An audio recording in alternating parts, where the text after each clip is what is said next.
welcome back to another episode of Into the 99, where we've got 99 cards, because Commander's number one. I am one of your hosts, Daniel. I've got Slothy and Sherman with me. Slothy, how you doing? I'm doing pretty well, thanks. I'm quite excited to talk about this deck that you've got for us today. How are you doing? I'm doing pretty good, except I just hit the little behind the scenes here. I just hit the music button, and I was like, oh, okay, cool. And then I was like, wow, this song sounds way faster than normal. And that's because, again, my leg is still broken and I'm on a lot of painkillers, and I just took them this morning. I was wondering why it was so fast. I just slammed some before I hobbled over to the computer. And I was like, who sped this song up? So I'm doing pretty good. I'm like I said, I'm in good spirits. That's how we'll call it. And Sherman, how are you doing? I'm doing all right. It's good to be back. It's good to hear. Yeah, you were out of town and stuff, so like you Yeah, said, busy, for busy. yeah, really busy for personal reasons. So and all that jazz. But yeah, it's been insane. Like ever since I came back, like from vacation, it's just nonstop go for like 2 weeks. I'm just like, oh, I can't do this. Well, yeah, you're Mm. like me. Like unless you break your leg, you don't Yeah, really take any time off. So yeah.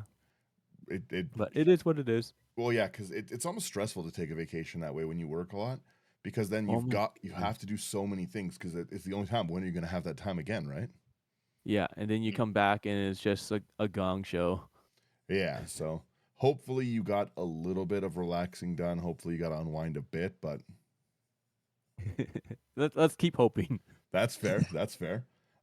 Today we are talking about again more Bloomborough commanders. I can't stop building them. I was talking with over on Patreon.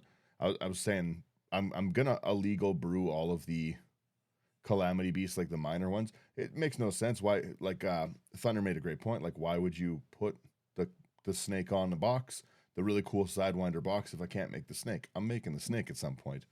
But yeah, so Yeah. I've been brewing those, but I just am still in love with the Bloomborough stuff. I've just been on a roll with enjoying it. And today we have our Helga deck. I said it last week that we were doing Helga. I really like Helga, and there's no really wrong way to build it. There's a lot of paths. I just like silly creatures. I kind of built with what I had, so my deck might be a little different than everyone's kind of thing. But Helga is a Bant commander, and normally you care more about blink stuff. This is a cast based commander, which is kind of nice. So Helga is one green, one white, one blue for a 1/3 frog druid.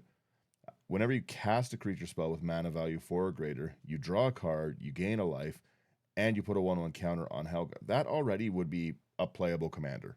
I'd have no problem with that in the command zone, but they've also stapled on because everything has to be broken. You can tap, add X mana of any one color, where X is Helga's Skittish Seer's power. Spend only for creature spells with mana value 4 or greater, or spells with X. Creature spells with X. So this commander is just like a powerhouse for drawing, for doing everything you kind of want to do. Like the commander itself is going to get pretty big. We've got a hefty creature section today. I think you said 53, Slothy. Yeah, including the commander, there's 53 creatures in here. We Good golly. yeah, we have a creature or two in the deck. So let's I guess jump right into it. I've kind of divided these up a little bit. Should have put these in our ramp section, but there are our basics as well. So like we have an arcane signet, just 2 mana, tap, add one color of your commander's identity. No problem, easy ramp. Yeah. And then I'll grab the next one here. So we got your typical soul ring for 1 mana, tap to add 2. Yeah, nothing too crazy. Let's I guess let's just go down our categories. Slothy, you can start us off with our catch up. Catch up, sure. The first one we've got here is Battle Angels of Tyr. 2 double white for a 4/4 Angel Knight creature with flying and myriad. Whenever Battle Angels of Tyr deals combat damage to a player, draw a card if that player has more cards in hand than each other player. Then you create a treasure token. If that player controls more lands than each other player, then you gain 3 life if that player has more life than each other player. Fun card. It's a really cool Yeah. card. It's one of the more expensive cards in our list. You could cut it down. Like I said, I kind of built with what was laying around, and I've Yeah. I've had one of these for a while, and I haven't really known where to put it. I actually had two of these, and I got two Bizas, and I put the other one in the Biza deck. I love Biza so much, and Biza's the next card on our catch up. It's 2 double white for a 4/5 elk, which is pretty good elemental elk legendary. When Biza enters, you create a treasure token if an opponent controls more land, which is awesome. You get 4 life if an opponent has more life. You get 2 blue fish if they have more creatures, and you draw a card if they have more cards in hand. It's like the ultimate catch-up one. But I really just like the artwork of it. So we're gonna have a lot of time. We are gonna have more life because we're gaining every time we cast creatures. We're drawing every time we cast creatures. We're probably not gonna need to catch up as much in it, but the art is beautiful, and I had to put it in. I just bought the Biza. I had to put it in, but Biza is another really expensive piece of the list.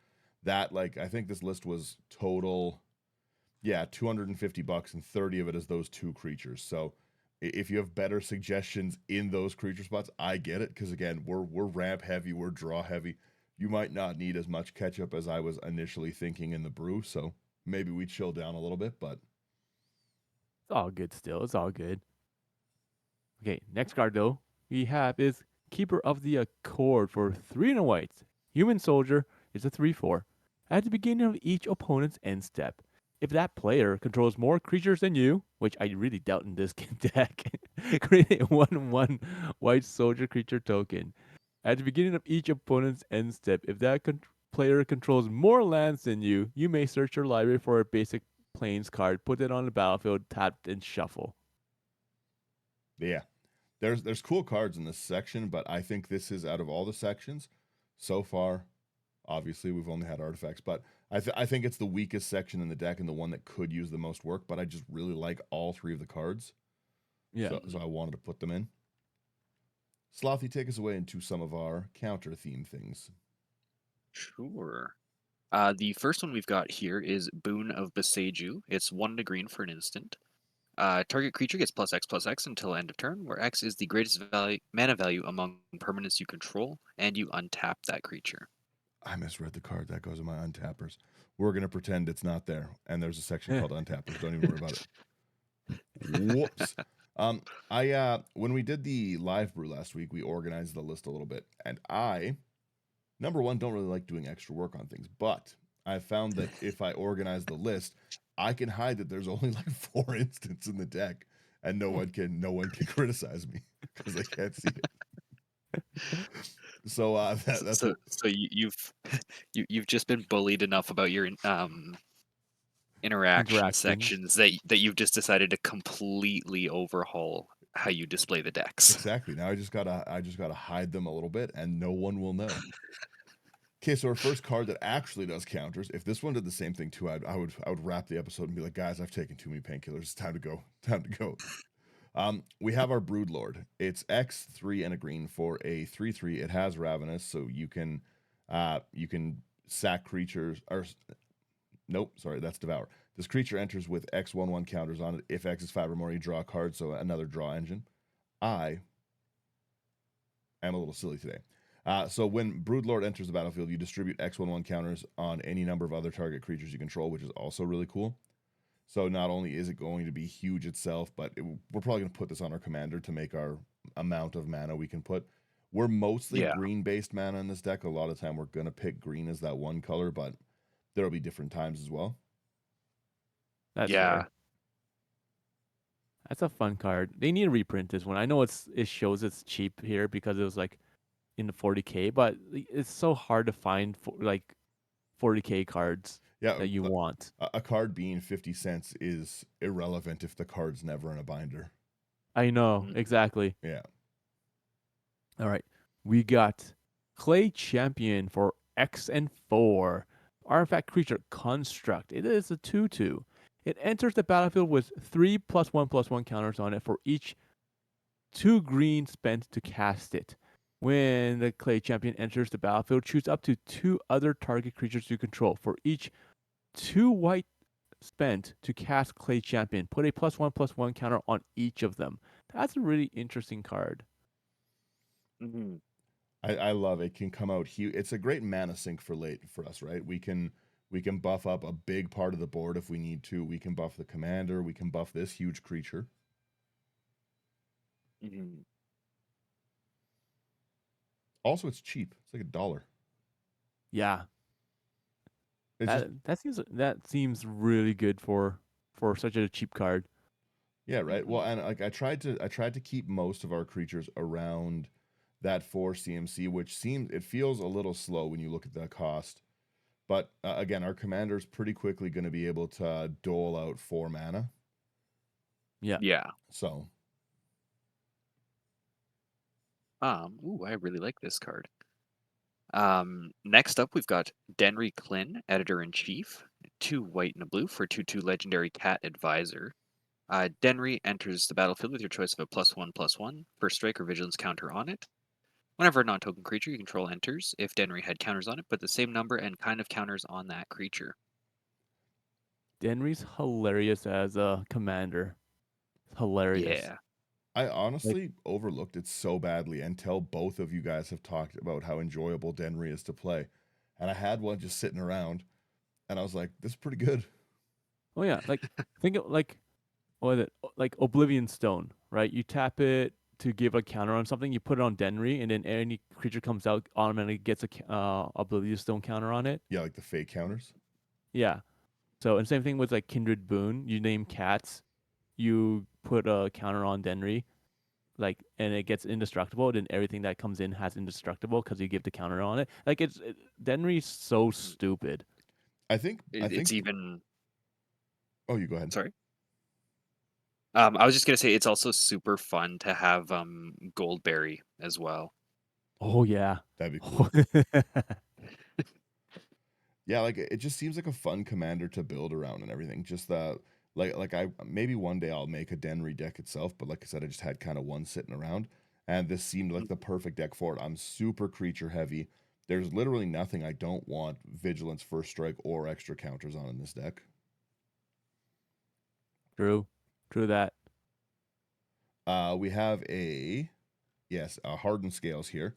So just again, classic kind of counter things. If one or more 1/1 counters we put on a creature you control, that many +1 are put on it instead. So just doubles up how fast our commander's ramp gets going. Mhm. Ooh, we have the Ozolith, the Shattered Spire for 1 and a green, legendary artifact. If one or more +1/+1 counters would be put on an artifact or creature you control, that many +1 counters are put on it instead. You can tap 1 and a green and tap it, put a +1/+1 counter on target artifact or creature you control. Activate only as a sorcery, and it has cycle 2. Yeah, Hmm. It's a good card. it goes back into that same like doubles up our ramp that we're going to be getting going. Yeah. Mhm. So expensive for this card. Yeah, there's a few pieces I wanted to put. I really weighed putting the original Ozlith in here, but Yeah. I just didn't. I didn't think the deck needed quite that much. Like I feel like it makes the deck a little more fun to play around if I've got to rebuild it instead of just like, okay, you removed it and I play it again and here it is. It's back to a 13-13 or thirteen Yeah. sixteen, Yeah. whatever it would be. Right? It just kind of, yeah, you can power the deck up a little bit that way, but I just felt this Ozolith was more on theme of what I was going for. Like it's not a very salty deck. It's pretty basic. I like it. Mhm. Yeah. The next one we've got is Verdurous Gearhulk. 3 double green for a 4/4 artifact creature construct with trample. When it enters, distribute 4 +1/+1 counters among any number of target creatures you control. The reason I like this one so much is if we're just playing one land a turn and we're on curve, we drop our commander for 3. We play any of our 4 costs to get our first commander thing up, and then we drop this next, and our commander is going to be able to tap for 5 mana, Yeah. which That's is pretty Yeah. solid. yeah, which is awesome, right? Like if this is our turn 5 drop, our commander sitting there, we're drawing us a card, we're tapping it for 5 mana, which plays nearly everything in the list on its own after we cast it. So Mm.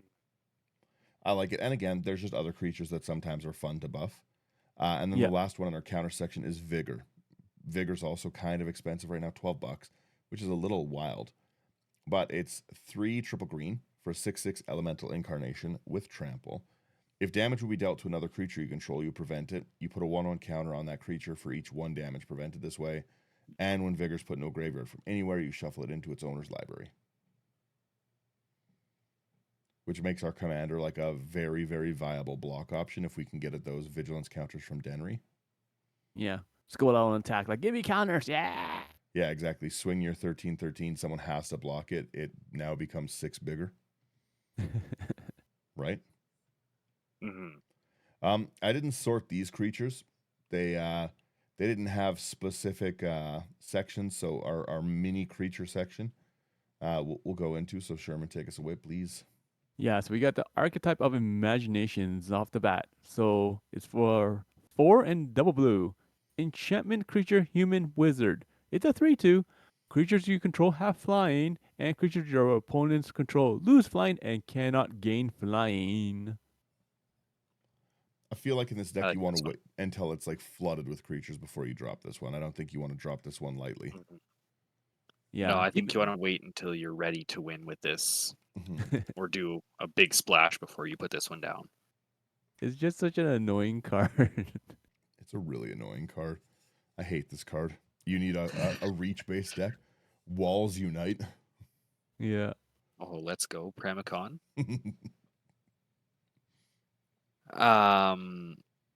Next up, we've got Archon of Coronation.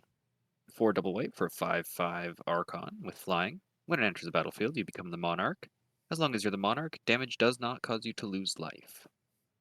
Pretty good card. I mean, I'd be inclined to believe the 53 creatures in this deck would have you not lose life, but that works too. Yeah. Well, and we're also gaining life. It's Mhm. really, really understated how much life you're going to gain that every time you get a creature, you get it. Like you could almost go a cool clerics deck with this too. Fair. Yeah, true. We have Clever Impersonator, and for the first time that I've put Clever Impersonator in a list, I don't even know what the best thing to copy is. There's like so many things and like pieces that are just pretty good to copy. Like I don't have a specific target for Clever Impersonator, but I always like it as just kind of a toolbox card because it's really good at getting other people's doubling seasons or other people's really good cards. A huge maybe somebody has like a Ulamog and you don't enjoy their Annihilator, so you want to swing back and forth with them. I just Mhm. always like it as a toolbox card whenever I'm doing a creature heavy deck that has blue. Yeah. Oh, I guess I should say what it does. It's 2 double blue for a 0/0 shapeshifter. You can have it enter as a copy of any non-land permanent on the battlefield. Pretty It's okay. fun. Like, you seriously do have a lot of creatures here, so it's really, really hard to determine what you would want. Yeah, it's kind of case by case, right? Yeah. Mhm. Like, oh, sure, we can have double vigor. We can have double, like, like, I don't know, clay champion, but it makes no difference for certain things, but other things it does. We've got some creatures later on that I think are pretty good to clone a copy of, but Yeah. we'll see. Mhm. Okay, so the next card here is Glenelendra Archmage for 3 and a blue. Creature, Fairy Wizard, 2/2, flying. Tap a blue, sacrifice Glenelendra Archmage, counter target non-creature spell, and it has persist. So when a creature dies, if it has no +1/+1 counters on it, return it to the battlefield under its owner's control with a -1/-1 counter on it. This card in this deck, I can see just being a huge problem. Wait, because you have so many ways to put counters on things, right? So you just have a permanent counter spell. Yeah. So it's just like, oh man, like I would just, if I saw this, I would just try to find a way to like get rid of all your blue mana instead of getting rid of Glenelendra. True.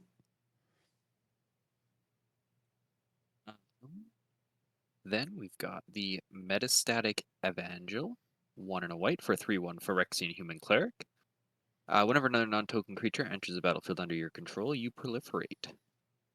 Ouch. Yeah. Again, just doubles up our ramp ability. I also just love the flavor text on this one every time I see it. I am no sleeper agent. I am a liberator. It is you who are asleep. Damn. Damn. That's pretty good. Right? I love it. We have Psychosis Crawler because we have a draw based deck, and I had an extra Psychosis Crawler because it didn't make sense in a Mrs. Bumbleflower list. Why would they put it there? I, why? Hang on. This was in Mrs. Bumbleflowers? Are you It serious? sure Yes. was. It sure was. Yeah. But let me quickly crack out my group.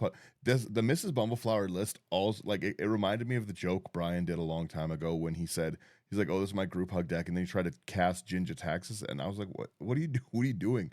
That's the same Yeah. kind of thing. Like, hey, this is my casual group hug deck. So, anyways, I Psychosis Crawler, like building Nekusar in Bant. Yeah. So Psychosis Crawler, my favorite group hug card, 5 mana for a star Phyrexian Horror. Power and toughness equal to the number of cards in your hand, which usually will be a lot. Whenever you draw a card, each opponent loses a life. Not bad. The nice thing too about our commander is the draw isn't stapled to that tap ability. The tap ability is only for creatures 4 or less. But if you like, I feel the card would have been a little more what I would call fair if when you tapped it, you got the draw, the life gain, and the counter. Like you had to tap it every time for that. But the fact that you just get that on cast doesn't matter. Like you can cast 5/4 drops a turn if you have the mana and draw 4 cards or whatever number. Yeah. Right? Like so Psychosis Crawler just kind of fit those things. I was drawing a good kind of way to just put a little passive life drain for people in there. Fair enough. Okay. I'm guessing we're going on to the next section, draw. Yeah. All right. So we got a classic here, Arcanus, the Omnipotent. Blah, blah, blah, blah, blah. For 3 triple blue, legendary creature wizard. 3/4. Tap it, draw 3 cards. You can also tap 2 and 2 blue and return it to your hand. I am super in love with this card in this deck for so many reasons. Number one, just a cool card. It's just one of my old favorite cards. It's fun. Anything that has a tap to draw 3 cards is always going to have a good place in my heart. Yeah. But it's just it's a repeatable draw for us, right? Like because we can not only draw with Arcanus, but we can just keep triggering Helga if we want. We can just keep making Helga bigger and bigger and bigger by just bringing it back to our hand with our extra mana. So true. Then we've got Archivist. 2 double blue for a 1/1 human wizard that you can tap to draw a card. Weak whack Arcanus.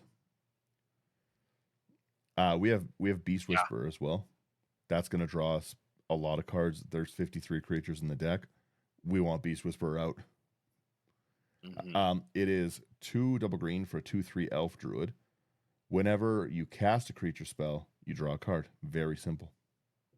Yeah. Oh, this card I've been trying to find constantly and no one ever has it. And it's annoying. And that's Danny Pink for 3 and a blue. Legendary creature, human soldier, advisor for 4/3. Has mentor. So whenever this creature attacks, put a +1/+1 counter on target attacking creature with lesser power. And it has creatures you control have whenever one or more counters are put on this creature. For the first time each turn, you draw a card. It's such a hard card to find. It's so annoying. Yeah. As much as I complained about the Doctor Who set the whole time we talked about the Doctor Who set, it had some phenomenal cards in it. Oh yeah, Like 100%. It most definitely did. like the again, I don't know enough about the story or the show in general, but like cards like this they're well designed. The Universe Beyond stuff has really done a good job. Like the Assassin's Creed set was killer. The Doctor Who set was really killer. I love the 40K set. Like they have been doing a pretty good job with a lot of it. Yeah. But yeah, the fact that this gives all your creatures that, it's just again in the deck because as my commander, it gives me an extra chance to get that more draw, right? We're really filling our hands up with this. You can pretty easily outdraw yourself. Yeah. Next up, we've got Disciple of Freyalise. This is 3 double green for a 3/3 elf druid. When it enters the battlefield, you may sacrifice another creature. If you do, you gain X life, draw X cards, where X is that creature's power.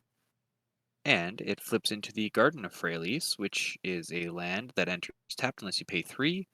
and you can tap it for a green. These uncommon bolt lands were so cool.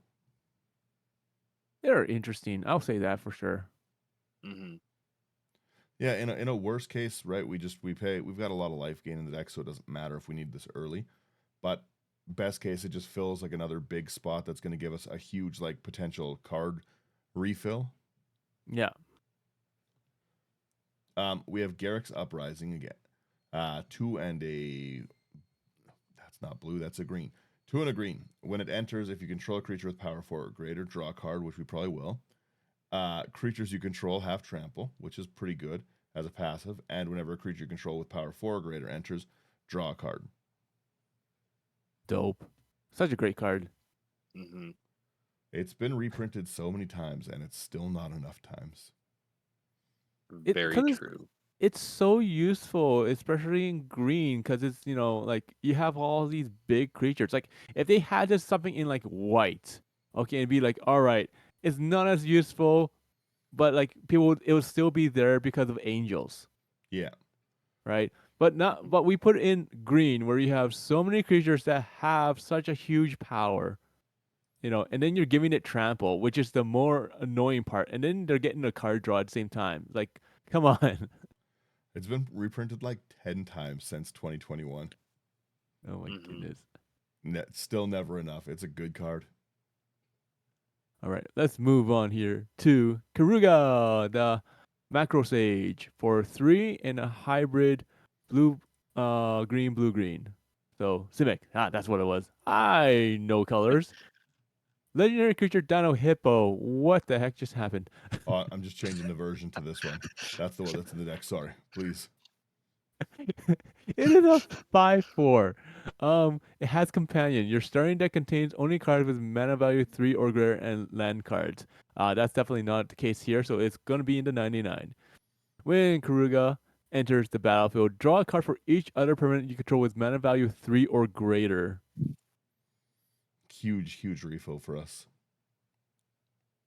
I have very mixed feelings about this card. Oh, It is a very good card. But it's very I have swingy. about I have about 45 of them from opening Ikoria. This was like the only rare that I ended up pulling for a lot of them. fair.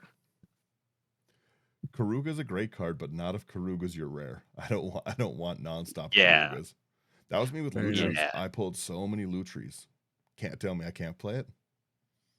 Free my It's boy. literally in my hand right now. Yeah. If it can't be in my deck, then why is it? Yeah. Right? Yeah. Moving on here, we got Primordial Sage, 4 double green for a 4/5 spirit. Whenever you cast a creature spell, you may draw a card. The May is nice because I think we are going to end up with a lot of times where we've got too many cards in hand.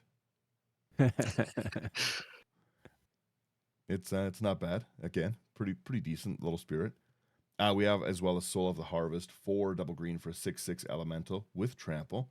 Whenever another non-token creature enters under your control, you may draw a card. Again, that May is nice because we're already drawing on the cast. We're drawing a lot in this deck.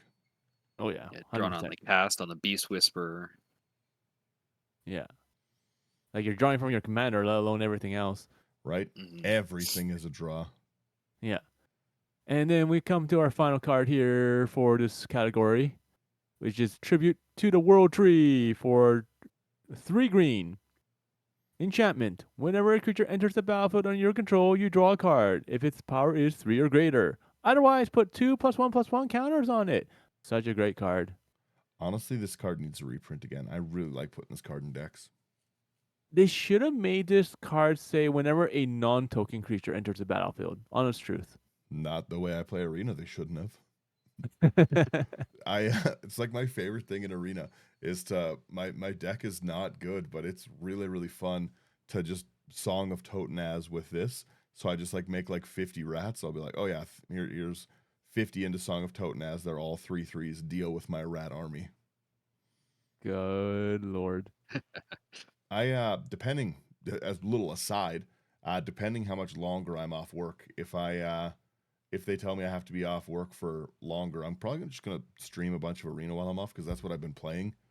Just been sitting Mhm. playing Arena because it's a good time. Just do standard or you do brawl? Both. I Huh. started doing both of them and everything. I made a cool Balin deck for Brawl, which was really fun to play. I made a Biza deck for Brawl, which is again also a really fun one. And I just really like making rat tokens with Tribute to the World Tree.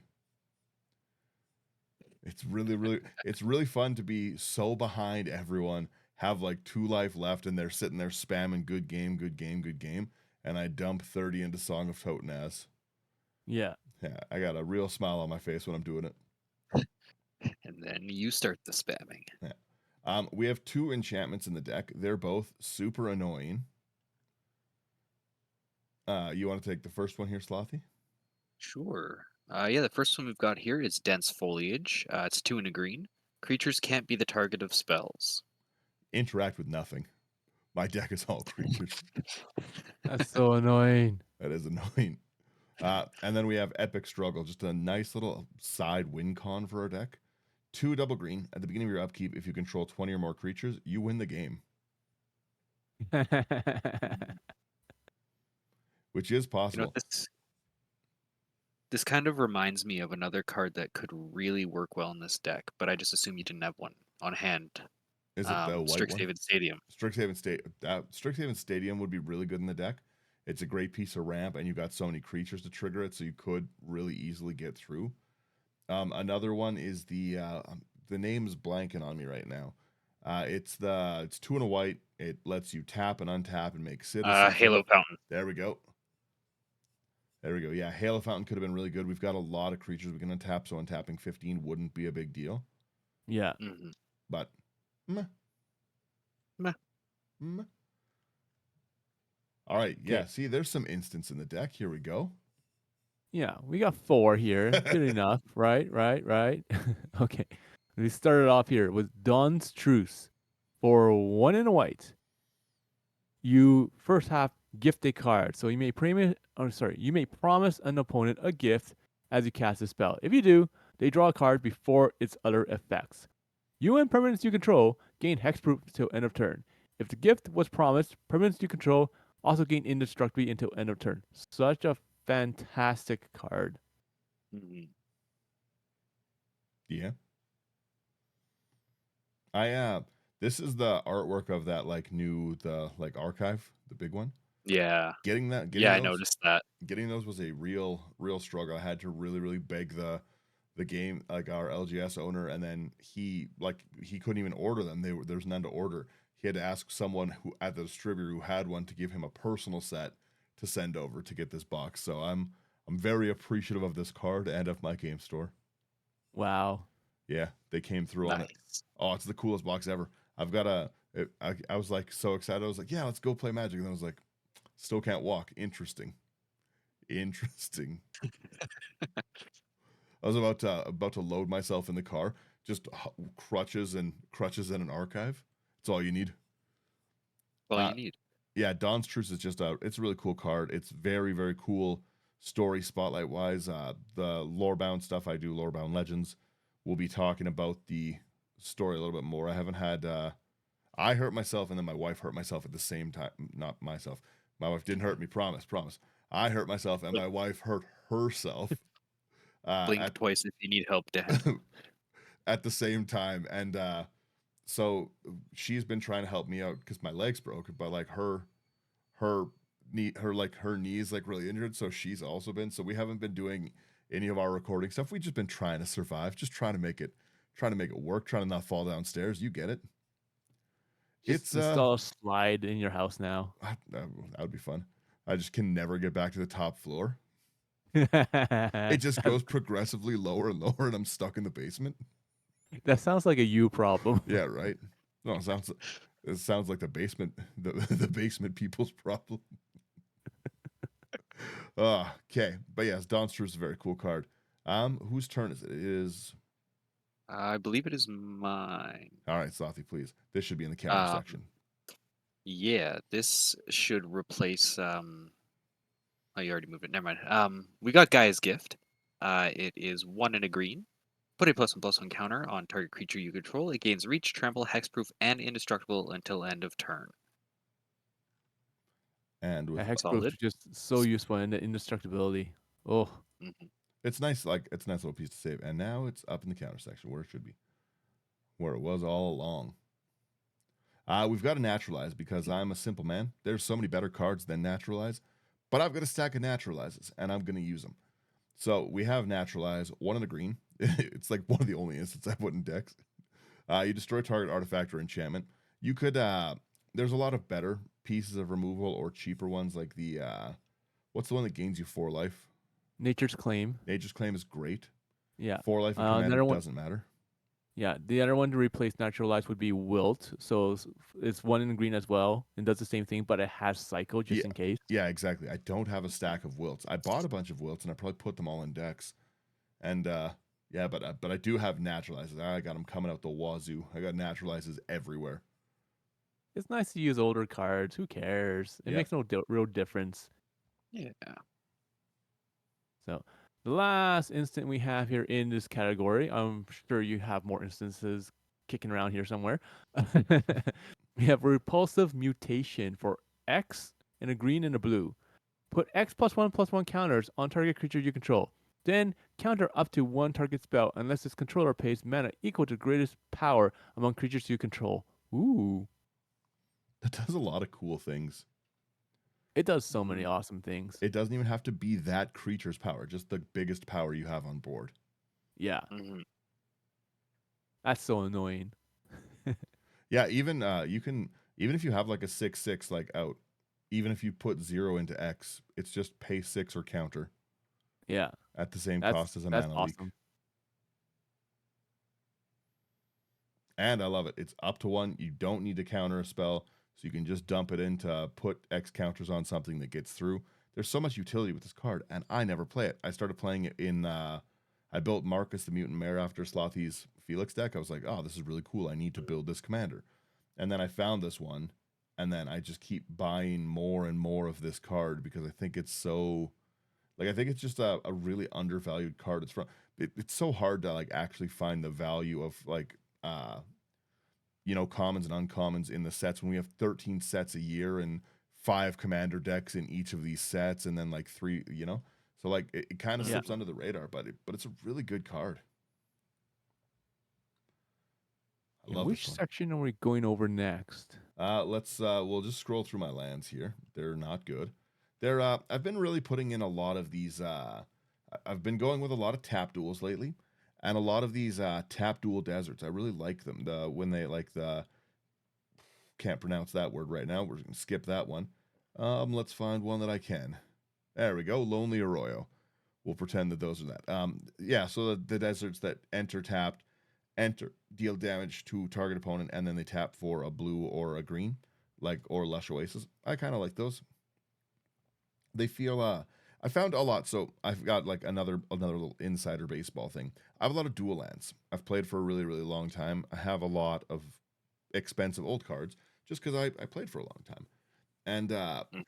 no matter how bad my deck is, a lot of time my deck's not very good, but I'll play a dual land because I had a dual land sitting around and I was like, let's put a mana section in.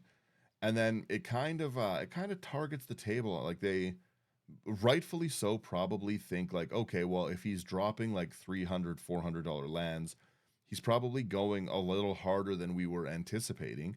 Let's target him. So a lot of times, like just playing these cheaper duels has made me, I don't know, it slows the games down a little bit, and I don't know. I find my games are a little more fun, not relying on those, but they do a lot of times. My decks aren't good, but have dual lands in them.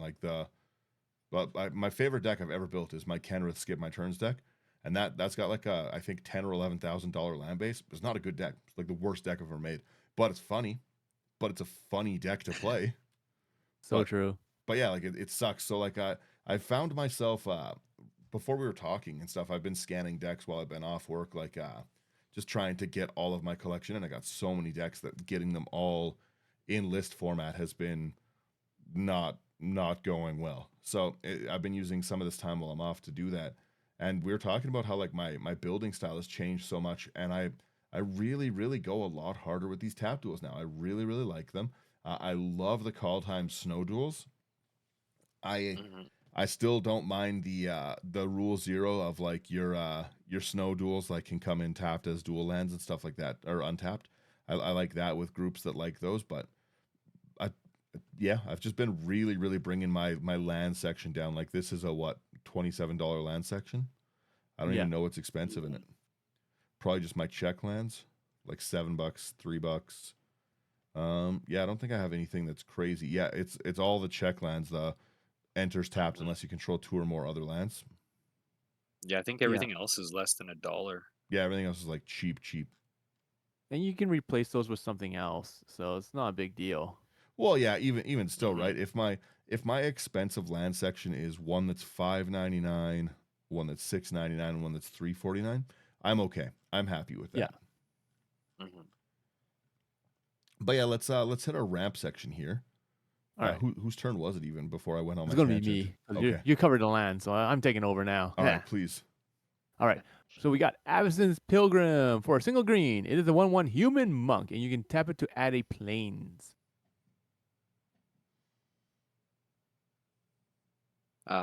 Then we've got the Birds of Paradise, single green for a 0/1 bird with flying. You can tap it to add 1 mana of any color.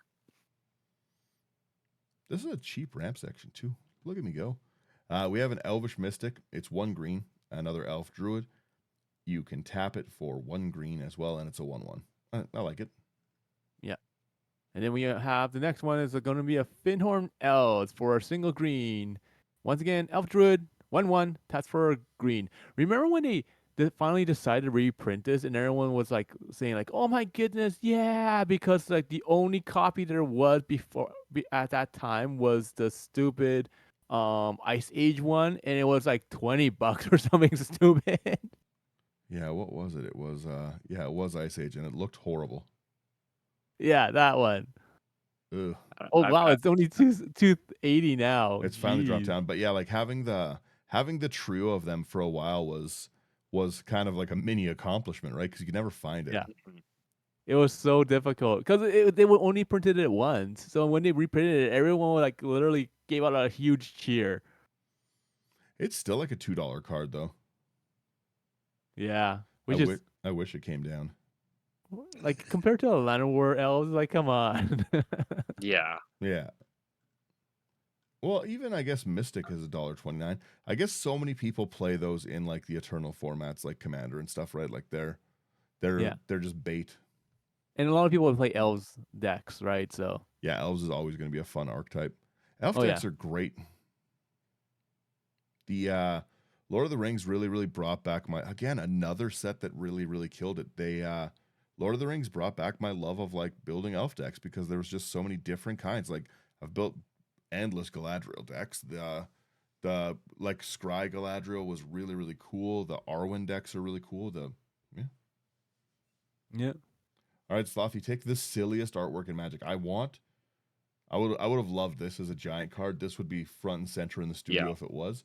But I would also love this as a playmat, as a poster. It's one of the funniest artworks I've ever seen. I love it. Yeah. We've got Inga and Estika. 2 green blue for a 4/4 legendary human god. Creatures you control have vigilance and tap to add 1 mana of any color. Spend this mana only to cast a creature spell. And whenever you cast a creature spell, if 3 or more mana from creatures was spent to cast it, draw a card. Works really well with your commander. Yeah, right. yeah, The next one I kind of thought of putting in the counter section because it's so good for that. But it is a better it's a better piece of ramp if you can put counters on it. So Cameo of Whispered Hopes, which again also needs a reprint at like almost $4 already. It's 2 and a green for a 1/1 spirit. If one or more 1/1 counters will be put on a permanent you control, that many +1 are put on instead. And you tap to add X mana of any one color where X is Cameo of Whispered Hope's power. It's a great target for putting more and more counters on. Like if you have that Ozlith out, Helga and it are both going to double benefit from the power generating. Hmm. And it's cool artwork. so fun, so fun. All right, so we got another one here, Karamitra or Karametra, however you want to pronounce it. God of Harvest for 3 and a green and a white. Legendary enchantment creature. It's a god. It is a 6/5. It has indestructible. As long as your devotion to green and white is less than 7, it's not a creature. Whenever you cast a creature spell, you may search your library for a force or planes. Put it onto the battlefield, tap, then shuffle your library. Such a strong card in this deck. I love that it can fetch our tap duels. Like I was saying, Yeah. those call time ones, the Tangled Islets, the Rimewood Falls, True, Radiant because it Grove. says force or planes. It doesn't care. Yeah, it's I love Karametra. Karametra's one of my favorite commanders to build around. But it's just such a cool card to be able to keep putting in. I love the artwork on it. I love the effect. 6/7 indestructibles, nothing to complain about. Mm-hmm. Then we've got Llanowar Elves. Single green for a 1/1 elf druid. You can tap it for green. Yeah. Hooah! I wonder why that doesn't have a price on it. Oh, it's because it's from the foundation set that's upcoming, which isn't out. We will make it a core set. There we go. It's also $1.29. That's pretty wild. Why does this not have a price too? We also That's why you gotta go with, for those ones, you gotta go with like 4 revised editions, because those ones are literally the cheapest. True. Yeah. Llanowar well played though. We have a Yeah. Noble Hierarch that for some reason the price hadn't populated with it, so it's going to be $13 extra in the deck, or 14. But it's just a great piece of ramp you can easily replace as well if you don't have one around. It's 1 green. It has Exalted. It's a human druid 0/1, and it taps for 1 green, 1 white, 1 blue. It's just a nice early color fix. Yeah. It's so nice, and like let's face it, the Exalted is so fun. Like Yeah. it just adds on. It's just that little extra punch. Yeah. Okay, so the next one here is Ornithopter of Paradise for 2 mana. Artifact creature Thopter for 0/2. It has flying, and you tap it for adding 1 mana of any color. Yeah. Next up is, sorry. I was just gonna say I have a deck name for this, but I'll share it after. Mhm. Yeah, don't worry. It'll be in the show note. But I have a name. I've got a name. We're good. Yeah. Next up, we've got Selvala, Eager Trailblazer. 2 green and a white for a 4/5 legendary elf scout with vigilance. Whenever you cast a creature spell, create a 1/1 red mercenary creature token with tap to have target creature you control get +1/+0 until end of turn. Activate only as a sorcery. Then you can tap and choose a color. Add 1 mana of that color for each different power among creatures you control. I think this would be a really fun commander to build too. Kind of like a little coven thing going. Yeah. Yeah. Right. I thought that was a fun That would be mechanic too. interesting. But yeah, like the fact that this is a token generator every time. It's not they're not things that can't block like the rats that I always generate with the Totem As thing. So they're just great blockers to generate on a creature cast. It's another huge piece of ramp. Like it's always Yeah. going to tap for a minimum of 1. But even on this this one line here, right? This would make Selvala tap for 3 with the Ornithopter, Selvala, and then over to our Solemn here. Like it does really help out a lot. You can even use the mercenaries to buff up Helga to get more mana out of that, which I quite like. Yeah. I do like that. That's really smart, because those mercenaries become, let me go up to Helga here. Yeah, it's just Helga's power. Oh, that's Yeah. pretty cool. See, Slothy, this is why we keep you around. I didn't even think about that. That's really exciting because you're gonna have so many of those. Like you just like tap all of them, be like, hey, Helga gets +10/+10. I add 10 extra green. Yeah. So true. All right, this is why we keep you, bud. This is good. I like this. Okay, so we have a Solemn Simulacrum. I don't put it in a lot of decks, but again, it kind of does whatever we want. We want to draw that 4 mana, right? We want to every time we want to get our draw off, we want to get our things off. It's extra ramp for us. It's just nice. 4 mana 2/2. You can, when it enters, you may search for a basic land, put it on the battlefield, tap, shuffle. Great. When it dies, you draw a card, so it's a great throwaway blocker or aggro attacker. Oh, I love it. Yep. I was Yeah, so good. just scrolling up to reread Helga again, make sure I actually got it. Yeah. We have 2 pieces of recursion in the deck. They're pretty light recursion, but Light, he says. Yeah, first one we have here is a Karmic Guide. pretty light recursion. So, Karmic Guide for 3 double white creature, Angel Spirit 2/2 flying protection from black, which does matter. Okay, like people always look at things with protection. They're like, it's not a big deal. No, it always matters. True. It has Echo for 3 double white. So Echo is at the beginning of your upkeep. If this came under your control since the beginning of your last upkeep, you sacrifice it unless you pay its Echo cost. Okay. And then when Karmic Guide enters the battlefield, return target creature card from your graveyard to the battlefield. Yeah. Fun. Yeah. Then we've got Paleoloth. 4 double green for a 5/5 beast. Whenever another creature with power 5 or greater comes into play under your control, you may return target creature card from your graveyard to your hand. True. I just like that card. Yeah. I haven't had a spot for And I Paleoloth in a while. like that it returns it to your hand as well. Mm-hmm. Yeah. So you can keep getting your draw triggers and everything. Yeah. We've got the quote on it though. Gods do not sleep soundly in the earth's embrace. True enough. Ooh. Like it. We have a removal section. I sometimes make those. It's not good. It's not very good, but it's there. There's 6 cards in it. We start us off with Slothy. No, you did Paleoth. It is my turn. Okay. Yeah. Acidic Slime. 3 double green for a 2/2. Ooze with Death Touch. When it enters, you destroy target artifact, enchantment, or land. I like it. Good old classic. We have the Cityscape Leveler for 8 mana. It's an artifact creature construct that is an 8/8. 8 mana for an 8/8? Sure. So we have it having trample, and when you cast this spell, and whenever Cityscape Leveler attacks, destroy up to 1 target non-land permanent. Its controller creates a tapped Power Stone token, and it has Unearth of 8.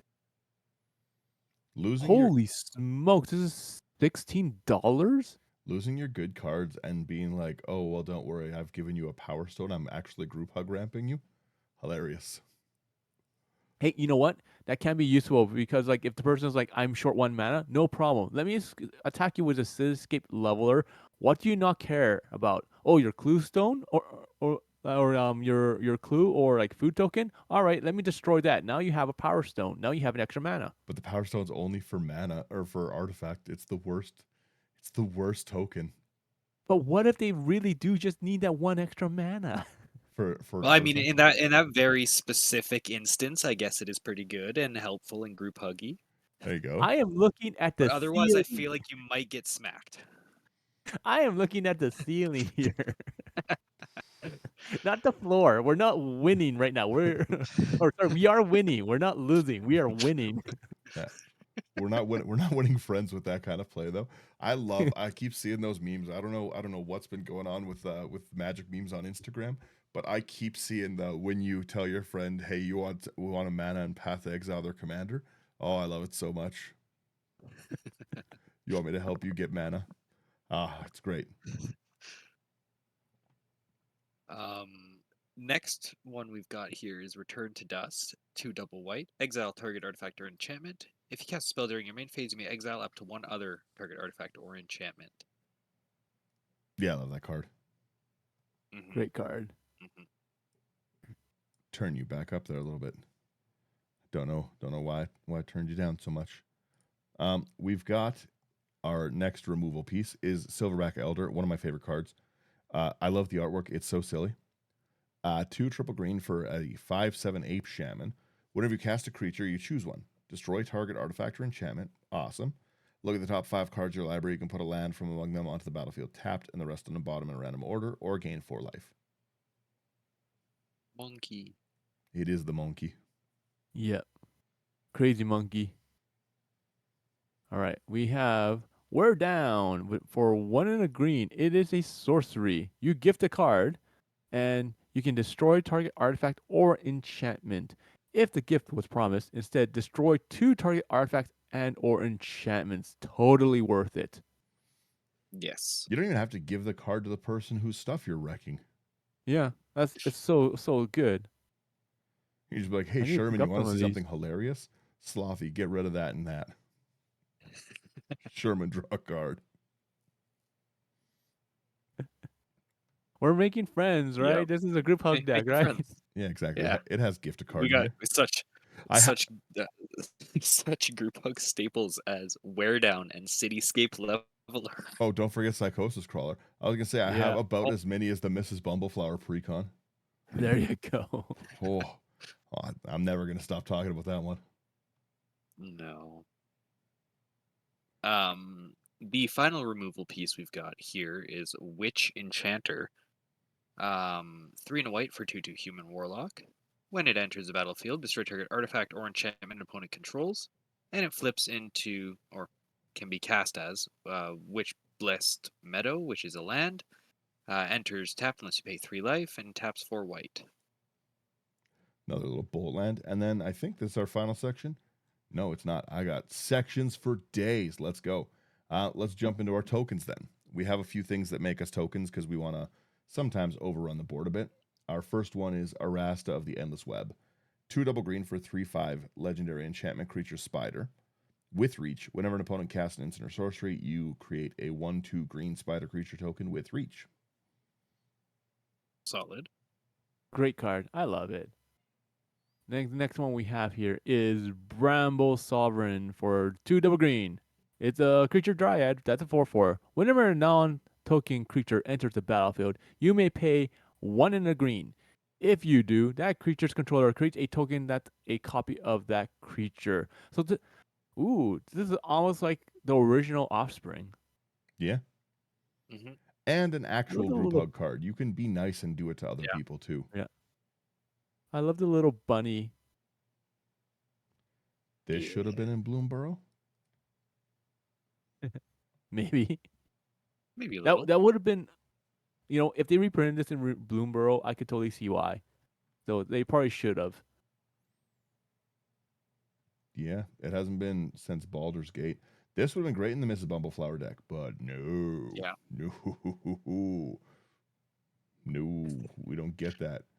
No, Psychosis Crawler. We get Colonian Hydra.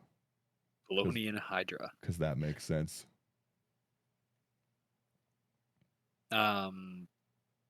Next one we've got here is God Eternal Oketra. 3 double white for a 3/6 legendary zombie god with double strike.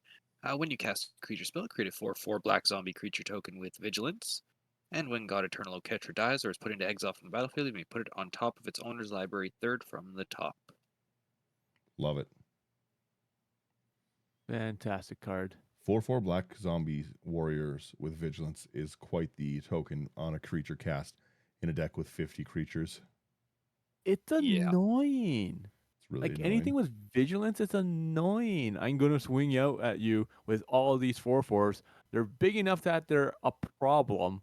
So you're gonna lose some stuff. Oh wait, you have vigilance, so you can't, don't have to worry about a crackback. That's so annoying. Well, yeah, and there's such throwaways for us because we're just getting them every time we cast. Yeah. Mm-hmm. Ugh. We have Gruff Triplets because, again, I play a lot of Arena right now, and I like to play this card. It's 3 triple green for a Satyr Warrior, 3/3 with Trample. When Gruff Triplet enters, if it isn't a token, you create 2 tokens that are copies of it. When Gruff Triplets dies, put a number of 1/1 counters equal to its power on each creature you control named Gruff Triplets. Gets pretty big, pretty fast. I really like this one. It's a cool card. Yeah. Good card. For 6 mana, totally worth it. Mm-hmm. Okay, we got the Hollowhenge Overlord for 4 double green. Creature wolf. 4/4. It has flash. At the beginning of your upkeep, for each creature you control that's a wolf or a werewolf, create a 2/2 green wolf creature token. It has to get removed. You can't just leave it alone on the field for a while. Or, hear me out here, you don't remove it. It's true. Or you leave it be. It's like, you could attack me. I know I'm the problem. You could attack me, or hear me out here. You just don't. True. The next card's really annoying too. Yeah, we got Silverwing Squadron, 5 and a white for a star human knight, flying and vigilance. When its power and toughness are each equal to the number of creatures you control, and whenever Silverwing Squadron attacks, create a number of 2/2 white knight creature tokens with vigilance equal to the number of opponents you have. Oh, that's interesting. It's pretty annoying. It's a big enough card that you can't just leave it alone, and it's annoying. Like it just every time makes 3. Yeah. Love it. We have our Volo Guide to Monsters. 2, 1 green, 1 blue for a 3/2 human wizard. Whenever you cast a creature spell that doesn't share a creature type with a creature you control, or a creature card in your graveyard, you copy that spell. Elves aren't going to trigger very often with this, but our other ones will. This is such a fun commander. I love Volo. It's a fun commander, but annoying to keep track of. Yep. Yes. I like Yes. for that reason alone, I like the mono blue Volo with background in green, so that I have my Oh, yeah. That Volo's one's pretty journal so that I can see it. Yeah. Yeah. Mhm.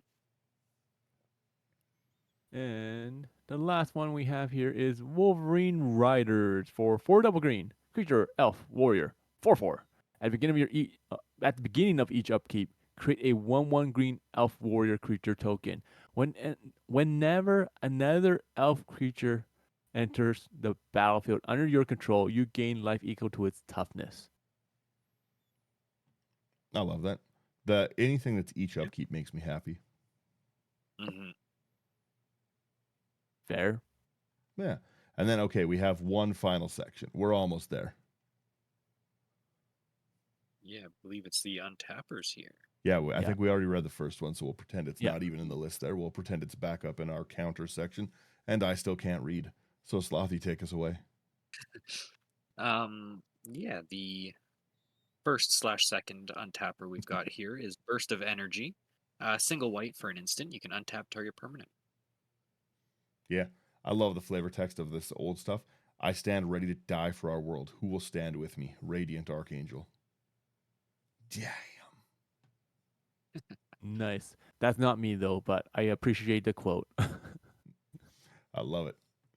That's funny. We have a Chakram Retriever. It is 4 and a blue. It's 2/4. It has partner. We don't care about that. Whenever you cast a spell during your turn, untap target creature. This is going to be problematic because you're going to be able to, once your commander's got 5 or 6 mana, you're sitting there just drawing through and getting creature after creature after creature. Because I don't put a lot of lands in decks. We sure know you're not drawing instants.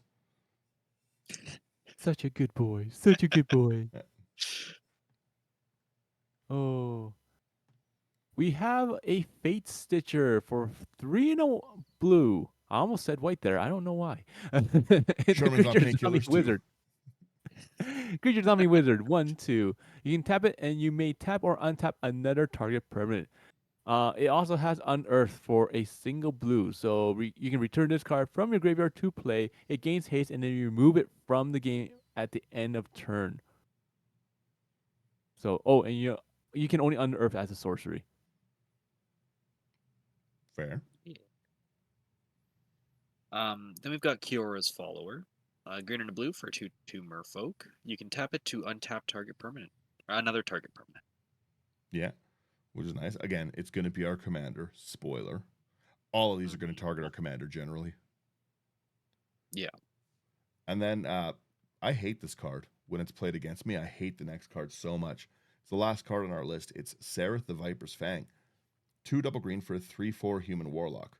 Other tapped creatures you control have death touch, which is super problematic with our thing that gives all our creatures trample. That Garrick's Uprising is a big problem because then we just one mana roll the board. Untapped creatures you control have hexproof, which is silly. And then 1 and a tap, untap another target creature or land you control. That is annoying. It is annoying. It's a really, really annoying card. I love this card. Yeah, when I'm not against it. It's so annoying to have everything have trample or death touch or hexproof. and to be able to untap another target creature or land. Oh, it's pretty good. But yeah, that's my Helga list. What do you guys think? Slothy, you go ahead first. It's all good. Sure. I really enjoy it. I think it is incredibly fun. Nice, exactly what I would expect you to do with a deck like this. Being there, 53 creatures, 7 instants. Yeah, I really really enjoy it, and I think it's gonna be fun to play against as well. Helga's really cool. Yeah. Mhm. I'm brewing my third Helga list now. Oh my goodness. Can't stop, won't stop. I have to say it is an interesting commander overall. Like I don't know how I would build this. Like I probably would have like you definitely have a nice build here. I probably would have gone with untapped shenanigans, to be honest. Untap Shenanigans definitely seems like the strongest way to build Helga. Yeah, because Mhm. every time you can tap Helga to cast whatever creature, and then you can untap, and then you get that draw, and then like you can untap Helga to get that mana again to cast whatever you just drew. So between Anything like a Cloudstone Curio loop as well, like where you're able to bounce things in and out kind of as well, would also yeah, be monster. so but like this is a really really interesting commander. Like I would be interested in seeing other builds of this, but this one's definitely interesting. Mhm. Like I was saying, the weakest section in it is the catch up section, and I put them in because I was like, oh, this will be fun and stuff, but I can't really see you being very behind in this deck. No, I can't. No. So maybe that'll be my edited section by the time people listen to this. The current list will always be in the show notes generally. So Yeah. if it Like doesn't match what's in it, it means we've learned from our mistake. Never y- learning to put instance in, but we've learned from other mistakes like that we don't need to have a catch up section in a deck that's all gasoline. yeah, like even if you don't, if you take out the 3 cards from catch up, I would consider throwing in board wipes that target artifacts and enchantments. Yeah. A Bane Right? of Progress could also be like a phenomenal spot. Like the still hits our creatures, but it wrecks the board of everyone else's stuff because Yeah. we have like nothing that matters for those things. Oh no, I'm gonna lose my signet. Austere Command would be phenomenal in here. Yep. So, because you can Mhm. target artifacts and enchantments, and importantly, it separates the creature between 3 or less or 4 or greater. Yeah, which is our whole deck is huge creatures. Yeah. So things like that I would definitely consider. And like Austere Command now is like maybe like $1 because they reprinted it again in the commander deck. So it's like a lot cheaper than it used to be. It used to be like a $10 card. Now it's like dropped down. Yeah. Mhm. But anyways, Yeah, that's my list. I roll our outro. Where's the outro button?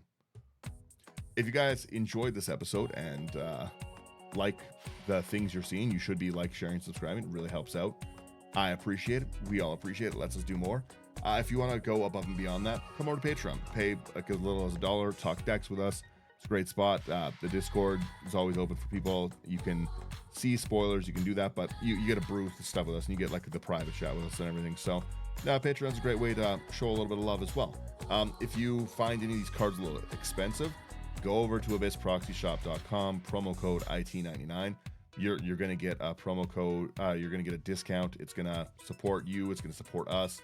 You'll be able to put some of these more expensive things like you don't feel like getting a Battle of Angels of Tyr for $18 in it, and you still want for some reason to have it there, then yeah, go ahead.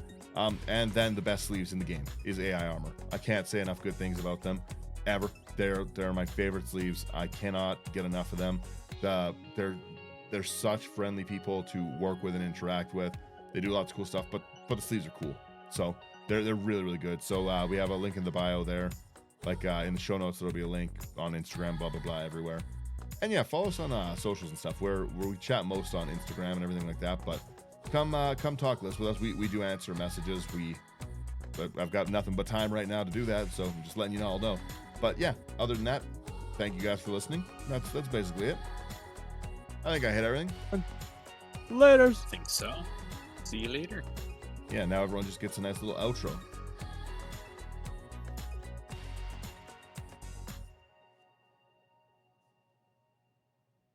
Peace out.